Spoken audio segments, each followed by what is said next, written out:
What's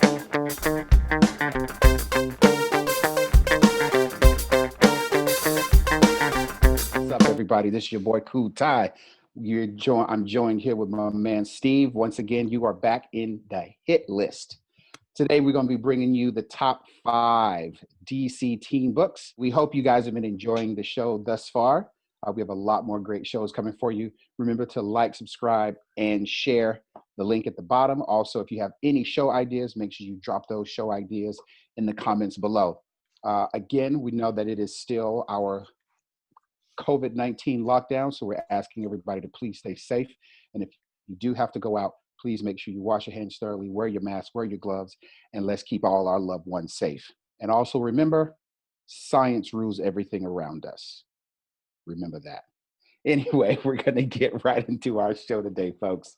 I actually am a major DC fan. Just want to let y'all know. I got the guns like Black Lightning. So, you could quit with the jokes.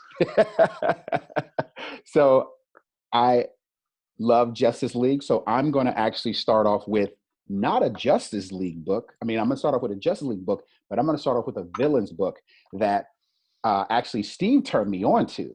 And I don't even know if you know how how much I really like this book. The book that I'm going to start off with is Secret Six. It is from the Villains United crossover.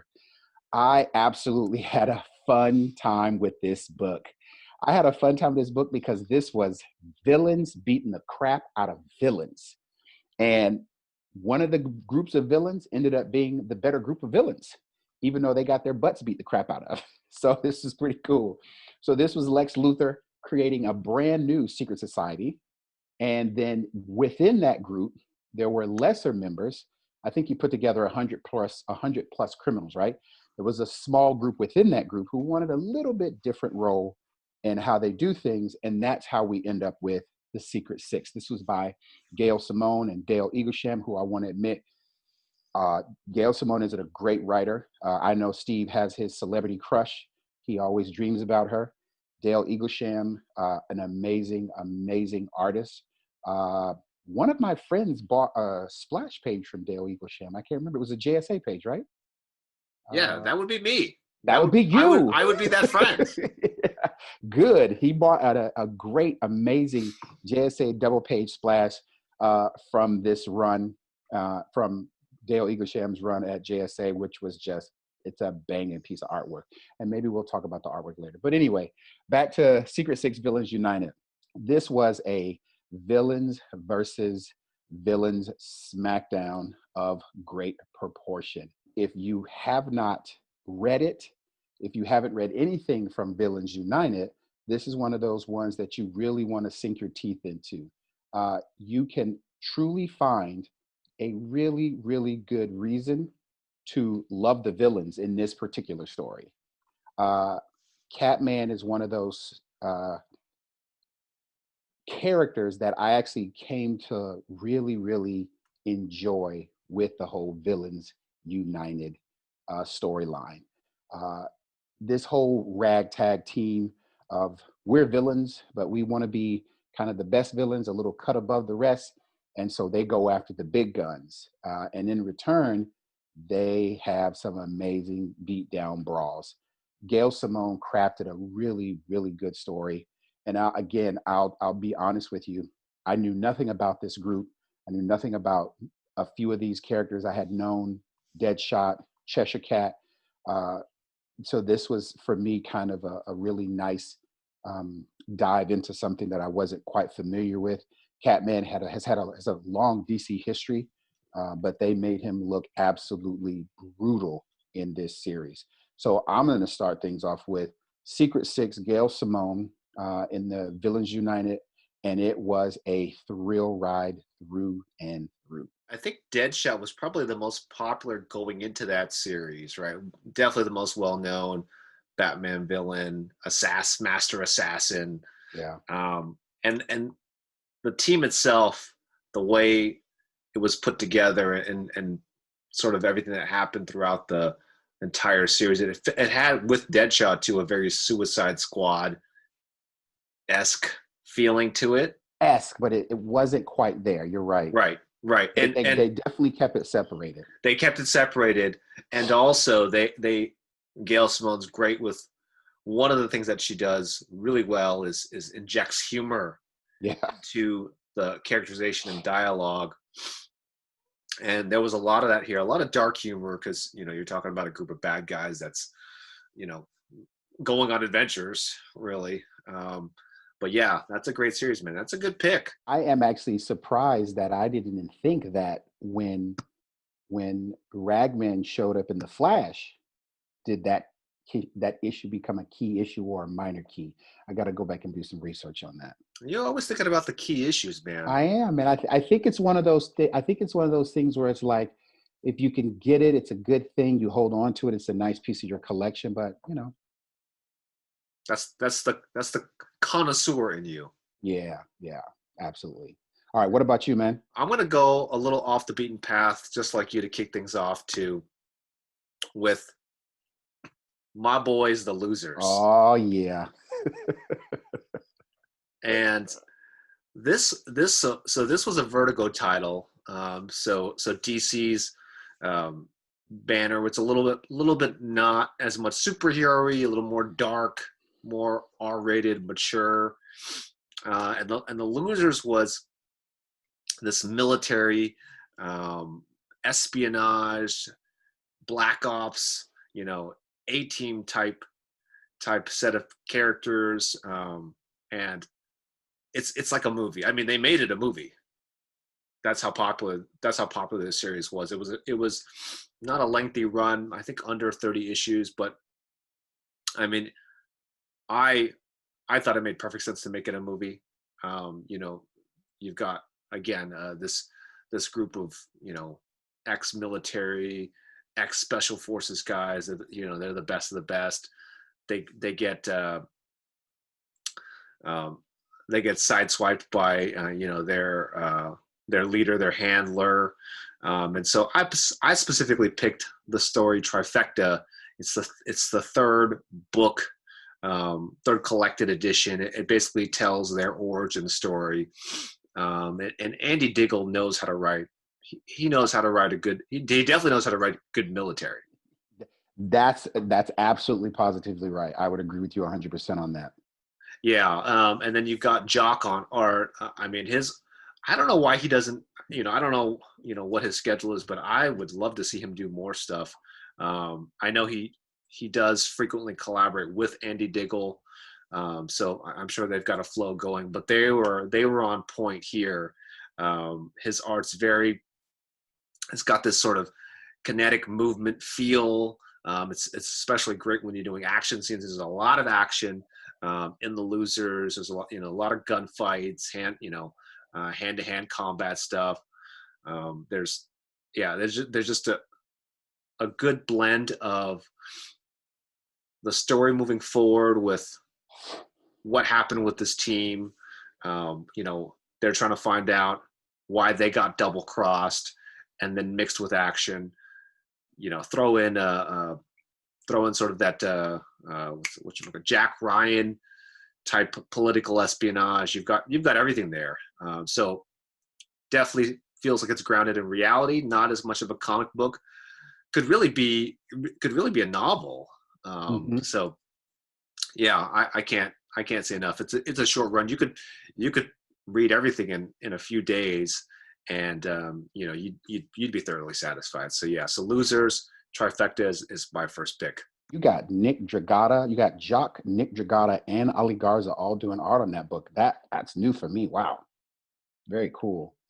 I'm gonna skip it on down the road to a book that kind of hit home for me. By trade, I am a teacher, and this book actually hit home because it talked about the kidnapping and sex trade of children. And when I was working at a high school in San Francisco, this was some of the issues that the students had to deal with and things like that. So this next book, when it came out, it really was a big positive for me. It also had, what's my man name? Walsh. Backstory, he's originally from Florida. His daughter was kidnapped, and that's how he started his whole America's Most Wanted thing, hunting down the criminals. So I went with The Outsiders Wanted. And The Outsiders was a new book that came up with Judd Winnick. And I have to tell you that Judd Winnick started this book off, and he created a masterful masterpiece. Now, I did not know a lot about Judd Winnick other than his little kids book, The Adventures of Barry Ween, I think it was. Am I right? Yeah, I think you're pretty close. Barry Ween or something like that. So when he got into this realm, I took a chance on getting Outsiders from the beginning, and I was very happy with it. This storyline called Wanted was all about the sex trade and trafficking of young children and kids who were kidnapped. And it turns out that Arsenal ended up having his daughter kidnapped and missing at the time. This is a huge story.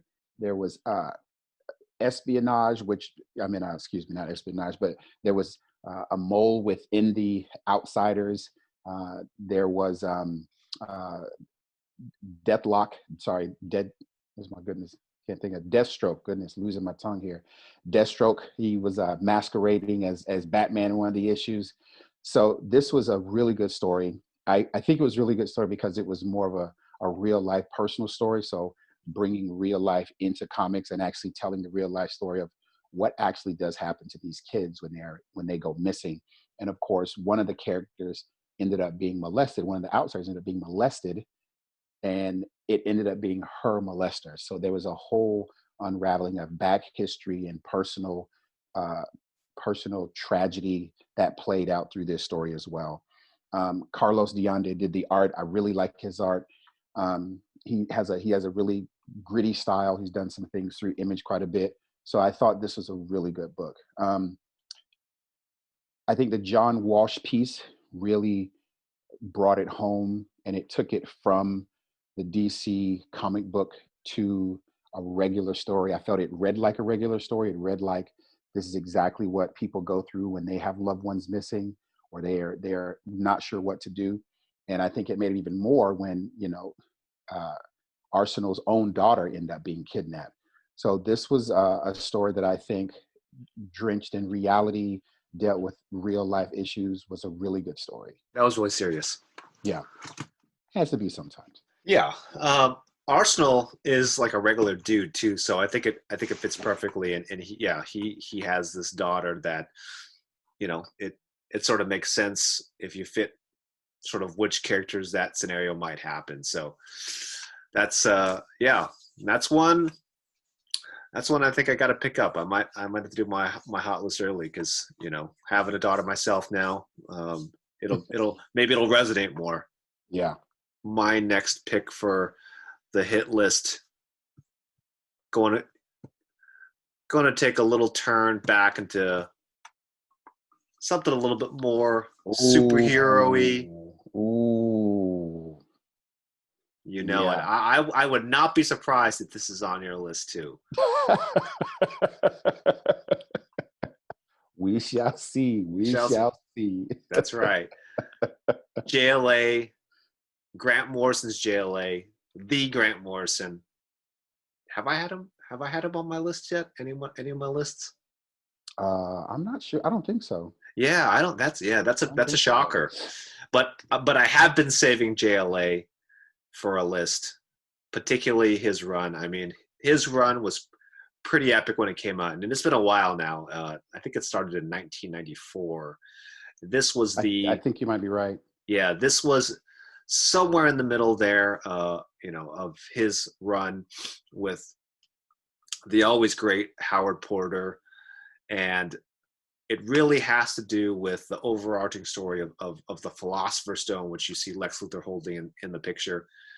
It kind of gives away what happens since you've got a big bad dark side in the center there. So they happen to be they're fighting Lex, and they somehow get transferred into the future, into this dark future. You've got time traveling, you've got age superheroes, and you've got Darkseid. I don't know what else you could ask for. And I have to admit, man, the Grant Morrison Justice League really did bring me into comics more. It really hooked me into wanting to read more. So I would have to commend him. But I'm gonna go with what you almost went with. So yeah. So that story you were just about to talk about, was Absolute Power, which was the Superman Batman story by I had Jeff another one. Loeb, Carlos Pacheco. No. I had another one. It wasn't this one. Okay, so this story is really good. This story is three members of the Legion of Superheroes go back in time to kill off all the heroes, but Batman and Superman. And Batman and Superman are now the kings of the world. They rule, they're the government, they are the police, they make it happen. And all the other heroes that are left, they are wanted and they are taken out piece by piece until you get down to the end when you get Uncle Sam, who has the Green Lantern ring, and you get Wonder Woman, and boy, it just explodes. This is another one of those real, true comic book hero stories where there is that time travel piece where they're going back and forth trying to figure out exactly what happened. Then they become aware of what was actually happening, and they started putting all the pieces together. But this story, which is called Absolute Power, just the whole Superman Batman run was really good, but this is one of those epic stories within it that just kind of, I think, took people by storm. I don't think people knew how good this particular story was. I know the people always reference the Michael Turner story. They reference that a lot. But this particular story was really earth-shattering. The fight scenes, it's Jeff Loeb. He is one of my, good Lord, he's one of my top 5 writers of all time, whether it's, cartoons, TVs, comic books, or whatever the case is. He crafted a really, really good story. I have had read this team before over at Marvel when this team did Fantastic Four. So to see Superman and Batman actually ruling the world and everybody looking at them as the villains and everybody is coming for them. There are some great, great fight scenes in the story. And of course, it's one of those stories where Superman is pushed to his limits when there are 2 deaths that come about, and then it just kind of takes off. So definitely pick up Superman, Batman, Absolute Power. It is one of those stories where it kind of slid under the radar, but when you go back and read it, you're going to say, wow, that was powerful. It felt very much like an anthology series, right? Right, exactly. Rotating cast Mm-hmm. of collaborators, but always focused on Superman and Batman. Right. And you're right. I think the story you picked was definitely one of the more underrated ones. Mm-hmm. It was. I don't think. Listen. If you ask anybody about the very first Superman Batman run, they will always reference the Michael Turner run. They will either reference that or the Ed McGuinness or Jeff the Ed Loeb McGuinness run. Jeff Loeb run. Exactly. Yeah. Exactly. Yeah. No, that's a good pick, man. I think that people definitely sleep on that one. Yeah. Yeah. So my third pick, I'm going with superheroes, but a whole different set of superheroes. Okay. Ooh. I'm talking about the Authority. Yeah. I'm talking about the big bad Authority. Yeah. But particularly Mark Miller and Frank Quitely's run. So second volume after Ellis and Hitch just blow things away with their blockbuster storylines. Crazy good. Crazy good. Miller and Quitely, they take the reins and they run with it. It's just like one of those marathons and a relay race, and Ellis is like, "Can you keep going for me?" And Miller's like, "Sure." You want me to take it up a few notches? Maybe 10? Yeah. Sure. So I picked the story. It's called The Nativity, and it specifically revolves around the Authority trying to find Jenny Quantum, and you've got this crazy mad scientist, and he has been creating superpowered people for years, and some of them happen to be very similar to the Avengers. Hmm. And so you basically got the Avengers versus the Authority, knockdown, no holds barred. And this is, if there was, I don't know if they still had Vertigo when this was out, but this should have been in Vertigo, because this Hmm. was hard R, graphic, and Frank quietly knows graphic. Uh, Superpowered person on superpowered person violence. And then you've got, of course, his artwork is always stunning, but he does he does a really good job here with the violence and just the way these characters look. This is one of the issues from that story, and he always does these poses with his characters when they're just when they're almost like taking a picture, and they've got this like sort of regal kind of snooty look to them, but it it Yeah, it yeah, fits it fits very well with the Authority, because the yeah, Authority, they're kind of like that too. yeah, yeah. It just so happens they're really good at their job. And Yeah, so really good. so this would definitely be a key issue because of this fight. But yeah, man, there was they those two writers and artists together with the Authority. It was all reaching new heights, and then it was very short lived though, which is kind of a bummer. Yeah. But if you had to go back and you like superhero stuff, but maybe you don't like the a little more of the cookie cutter, I'd recommend the Authority, Miller, quietly, and you know just add Warren Ellis and Brian Hitch on the list too. Just add their runs too. That's actually a really good way of looking at it if you're looking for that non-cookie cutter, because I followed the Authority when it switched from Stormwatch to the Authority, Yep. and it that it just yeah, I Authority became one of my favorites, one of my favorite books, and again, it's a great run. That's a good one, man. That's a good one. I'm gonna go with a book that kind of took me by surprise. I'm not a big fan of this particular book, but I did read this series of books. So this was Legion of Superheroes. It was the Mark Waid and Barry Kitson run. It was the beginning of this series that came out, and it basically was the Legion of Superheroes forming. It showed them being rebellious against their parents. It showed them banding together to fight some crazy evil robots that was going on. Barry Kitson created this beautiful set of covers. He created amazing panels. His fight scenes were good, but even Barry Kitson's, just when they're just having a conversation, the scenes were good. Again, this is one of those books where I'm not a major um, not a major Legion of Superheroes fan by any stretch of the means, but this story was very entertaining. I have to say, one of the things that really kept me with this was Barry Kitson's art. And that's, for me, that's something different, because I really like Mark Waid's writing. His writing is really good. Um, but Barry Kitson, I thought, added a little bit of extra piece there. I mean, if you look at this cover and you have Starboy, this is one of the very few covers with this particular Starboy on it, and he just looks proud, powerful, never ending, ready to take on the world. And that's what happened within the story. There was a lot of emotion. There was a lot of teen stuff going on. There was a lot of jarring back and forth with each other, joking each other back and forth.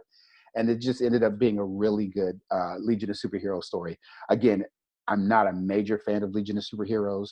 I know kind of the basis of their, the 31st century and all that good stuff. But I have to say that this story, this beginning story for me, was a great jumping on point. And for a lot of you, what I try to do is I try to get stories that you can jump on and read and kind of have them all in a nutshell without having to worry about doing some backstory. This is one of those stories where you can just jump on, you can read these first 6 issues and have a really good story. And if you don't want to read anymore, you're fine. This is one of those stories. And I've started reading the new Legion Superheroes that Brian Michael Bendis is doing, and I know it's all on hiatus because of all the COVID-19 thing. It started off really strong. I'm hoping that it will kind of keep my attention. But right now, when I look at Legion of Superhero runs that I've done, this one really, really good start off. Legion of Superheroes. That's one of the teams and books I could never really get into, and I, the concept sounds really cool, but just something about, I don't know. I'm not a big space opera genre type reader, so I always, and that run particular, Wade and Kitson, that was one that I almost picked up, but just again, just trying to keep track of all of the Legion and right. being in space, outer space adventures. It just never really was like speaking to me. Yeah, I think a lot of people feel that way, and I felt that way, but I decided I wanted to give it a run. And I think I got this book because Mark Waid had just he had just come off of I had picked up his Justice League. I had picked up some other stuff, and I can't remember. There's a book just before this that Mark Waid was writing. So when he jumped to this, I just kind of followed, and Yeah, that was kind of the main reason why I picked it up. And I'm glad I did. Again, it was a good book. I would agree with you. I think trying to keep track of all the space adventure, and they do a lot of jumping back and forth between their century and the current century, and they yeah, do a lot of connecting between who's the grandfather and who's the grandmother and this kid, and I think that kind of does throw people off. But Legion has a real Legionnaire, all those different titles. They have a very rich history. I just think they've had an issue with keeping those titles moving forward and keeping the interest of the readers, which is why the story, they come, they go, they come, they go. It's just, yeah, I don't know. But this is one yeah, I would definitely say pick up and enjoy it. yeah. That makes a lot of sense. There's a lot of, I mean, comic books are really based on this idea of modern mythology and having a rich history. So, you've got a team that's in the 31st century, 10 centuries ahead of us. They should have a pretty darn rich history that they can, that they could share with everybody else. So, I mean, it makes a lot of sense why the book, keeps getting restarted, and there's always interest. Hopefully Bendis can do something with it. Yeah. Speaking of history and legacy, is the JSA, the Justice Mm, Society of America. And this was another one of Jeff Johns' just stellar runs. Stellar runs. Uh, yes. cool Time mentioned, I got a page from one of his runs. I think it was the run after this. I think it was called Justice Society. Right. But this was his original run, and he really focused on legacy. I mean, the JSA has been around since the 40s, way back, and so he's introducing new characters, successors, old characters, and this particular story. I mean, there's all of the stories were great, to be honest. He introduced Hawkman. He really made Black. Reintroduce Hawkman. He reintroduced, and he redid his story. He redid his origin, Right. because before Jeff Johns there was like 10 different versions of his origin, Yeah. and Jeff Johns just knows how to update the mythology of characters so that it's easy to understand, it makes sense, and you can run with it, and he builds on it. A good example of that is his Green Lantern run. Yes. But Absolutely. but particularly for JSA, he was really good at combining sort of the legacies of old characters. Like Dr. Midnight. You've got two different Dr. Midnights. You've got Adam, who's related to, I forget who he's related to, but there's a lot of that going on in the JSA. And this storyline is about Mr. Terrific.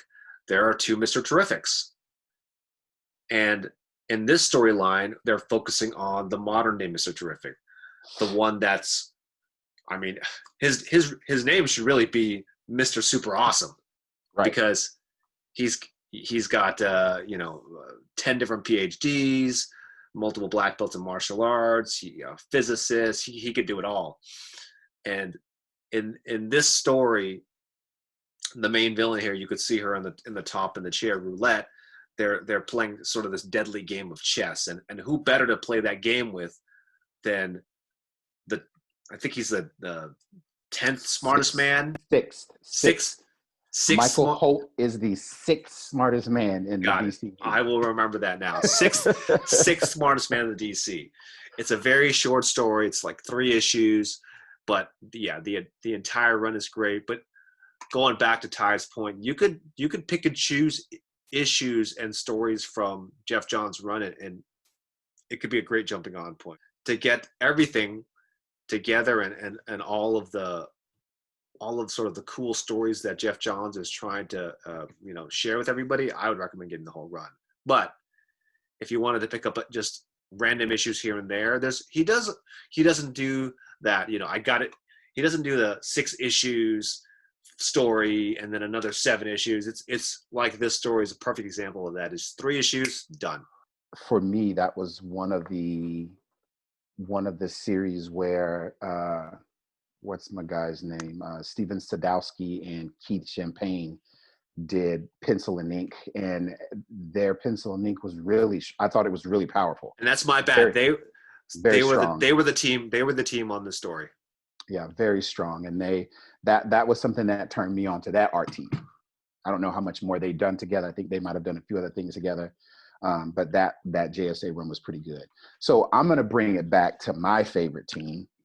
My favorite team in DC is Justice League. They are a family in every sense of the word. This also is a Grant Morrison run. Again, that Grant Morrison run came out. It was the thing that really turned me on to really, really enjoying comic books. I didn't read his Animal Man, some of the previous things Grant Morrison did, which kind of put him on the map. This was kind of the thing that gave me an introduction into who he is and his mind and how he writes.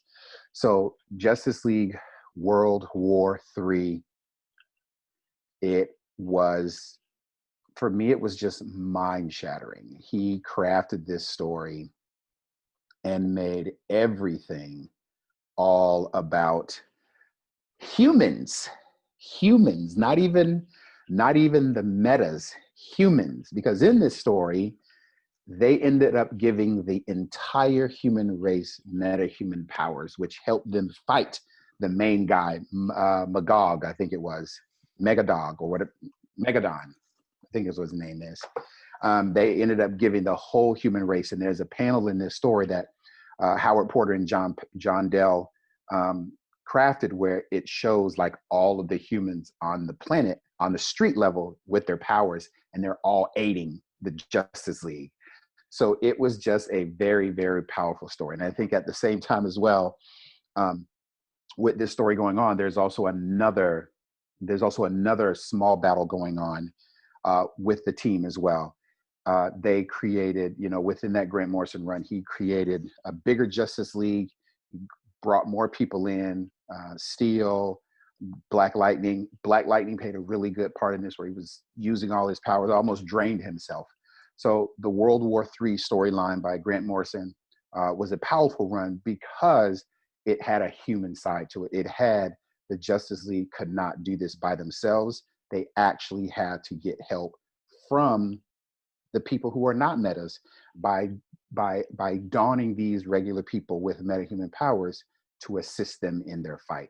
And it was a good fight. He ended his run with a bang. That World War III storyline. Yeah. And he was also, I believe, the originator of that like crazy powerful team. I don't think there was a roster that was that powerful before he put Superman, Batman, Wonder Woman, Aquaman, Green Lantern all together. I don't recall, but let us know, guys, if you think there was a stronger, more powerful team before Grant Morrison. And this was in the 90s too. Right. So, there were some good teams, but this team was legit. I think I agree with you.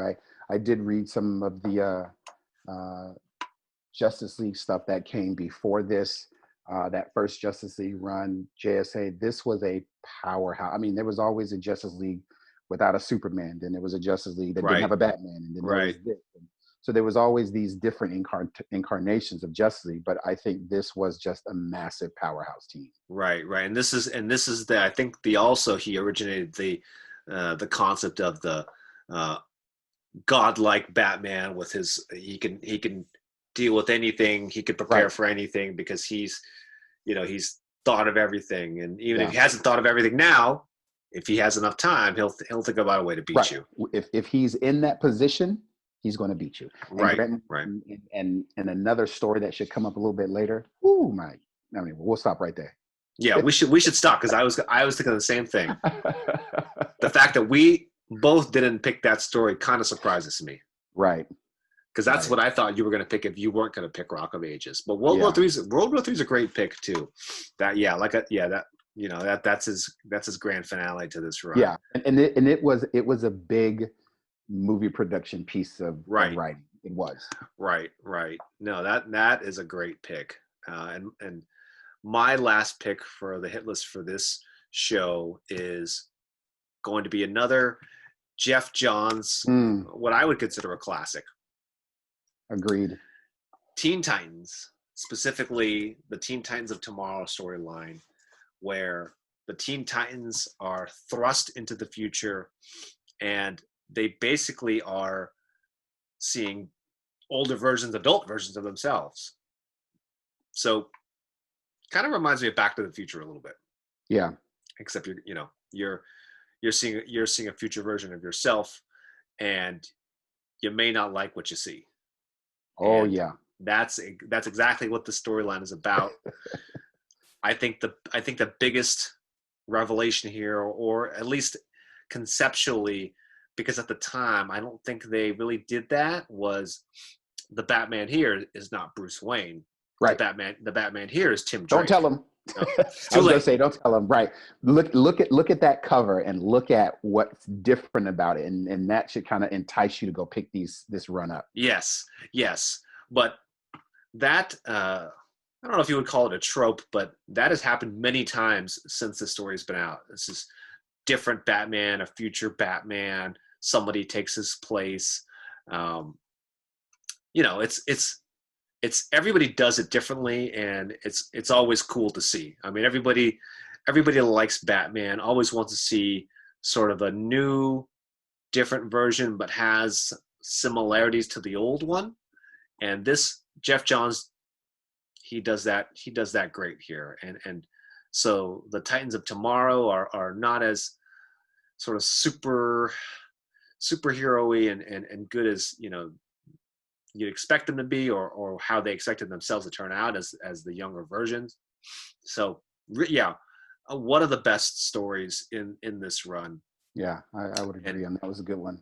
Yeah, and I think it's, again, another one of those where you could pick it up without the rest of the run. You could pick up the whole run, but it's one of those where you could just jump right in and be like, wow, this is a pretty cool story. Yeah. And even if I would especially say that for non-Teen Titans fans. If you're a non-Teen Titans fan, yeah, and you need some persuasion to get into it, start with this story and then work your way back. The goal is to entice you guys to go pick up these books, whether they're in trade or single issue form, because you're going to enjoy the story. We know that we just don't have any new books coming out. We will see what DC does with this whole going to distribute through different means, but we'll see how it turns out. But either way, there are tons and tons of really great stories for you guys to go out and pick up and read. And even on the digital platforms, if you're into that, I have not switched over to that yet. Don't think I'm going to. I still want the actual book in my hand. Marvel and DC have both gone to a few months free to read online, then I think a small amount of subscription fee each month after that. I know if you go over to the Image website, they have a lot of stories that you can go ahead and preview, which is a really good thing for Image because it entices you into that. But that is our show for our top DC storyline team books. We hope you guys got something out of it. We definitely enjoy bringing you our opinions on these books. And again, if you ever have any questions or any comments, please make sure you drop those comments in the comment section below. Also, remember to like, share, subscribe, pass this on to your friends and your family and all the other folks out there in comic book pop culture land who just want to see a really good show and discuss some really good comic book stories. We'll be back again with more great conversation. We thank all of you for joining us. For me, Cool Ty, my homeboy Steve, we appreciate you taking this time and letting us and actually spending this time with us. So we appreciate that. You guys have a good one. Have a good night. Bye, everyone.